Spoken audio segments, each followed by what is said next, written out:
Oi pessoal, hoje eu vou fazer o desafio do TikTok de escrever o seu próprio nome.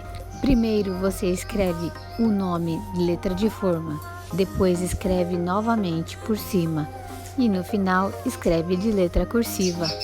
Isso vai formar um quebra-cabeça, uma espécie de puzzle, e você vai usar canetinhas coloridas para completar. É um doodle com as palavras, onde qualquer um pode transformar o seu próprio nome de forma divertida e colorida, além de ser uma arte terapia satisfatória.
Eu me inspirei no desafio da Tamzinhos, que fez o vídeo original no TikTok.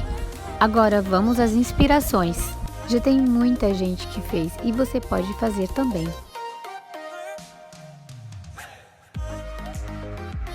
I think there's a sound for this, but I actually can't find it.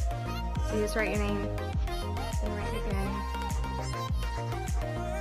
and then do it in cursive, and then color it in.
Se você fizer, marque @Papelideias, #Desafio do Nome. Dessa forma eu vou poder te encontrar e curtir o seu trabalho. Obrigado por assistir, inscreva-se no canal, não esqueça de compartilhar com seus amigos e ativar o sininho para os próximos vídeos. Até mais!